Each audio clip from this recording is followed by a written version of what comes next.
You can find bigotus liberalis, that's the technical term, in several native habitats: academia, the Democrat Party, newsrooms in Manhattan, Hollyweird lounges, Ted Rall's basement.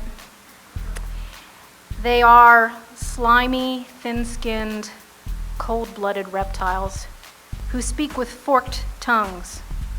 On the one hand, mouthing platitudes about tolerance, and on the other hand, deriding minority conservatives as Oreos or bananas in their next breath.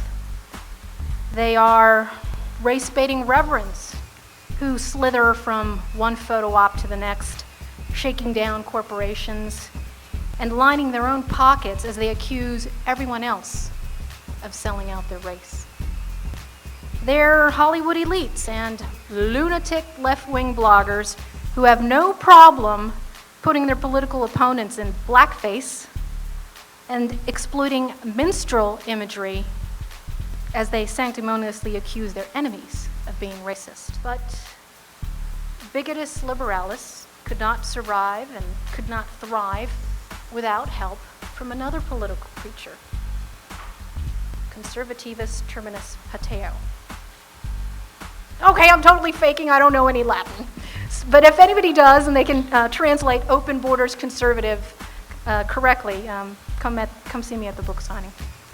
But okay, that's what I'm going with, conservativus terminus pateo. Sounds good to me. They too can be found in Manhattan and Los Angeles. They make their home in arid, lofty habitats, such as the editorial boardroom of the Wall Street Journal, and in Washington, D.C., in libertarian think tanks like the Cato Institute, and, unfortunately, in the upper echelons of the Bush White House. Even conservative icon William F. Buckley Jr. takes this line. In a recent column, he elevated pro-illegal amnesty hyperbole to a new level with his ludicrous claim that deportation of illegal aliens would be, quote, as wrenching as the uprooting of the blacks from Africa 300 years ago, unquote. If anyone on the left had published such a claim, we would be on them like white on rice.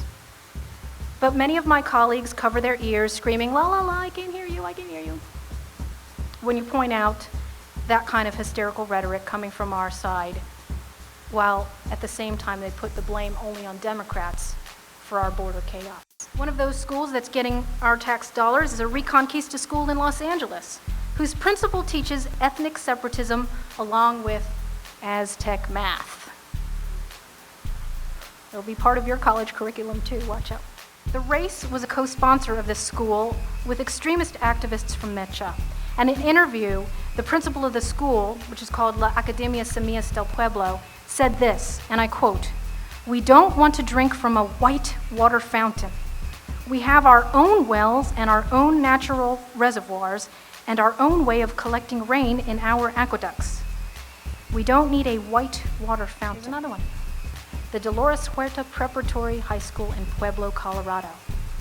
It's named after the far-left Latina labor union activist who recently railed, and I quote, that Republicans hate Latinos.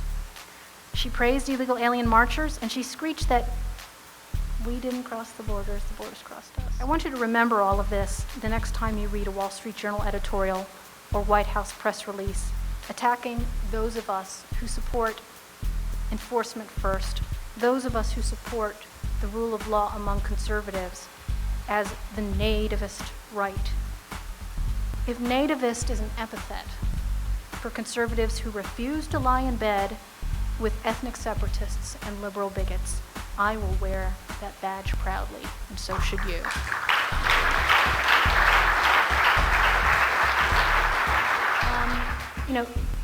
Saying that immigration is good for the economy, to me, is not a persuasive argument that we should open the borders, that we should go along with the Wall Street Journal's big business line that we should have an amendment that says there shall be open borders, because there are other factors that we should take into consideration when we talk about the national interest, and national security is certainly one of them. All of the guest worker proposals that are currently on the table are and amount to de facto amnesties. And you're right, it is unbelievably naive to think that if we say to the 20 million illegal aliens currently in this country, you can stay for 3 years, just register with us, we'll accept whatever bogus documents you give us to legitimate your presence here, that after 3 years, you're going to have to go back home and get in the back of the line and then come in legally.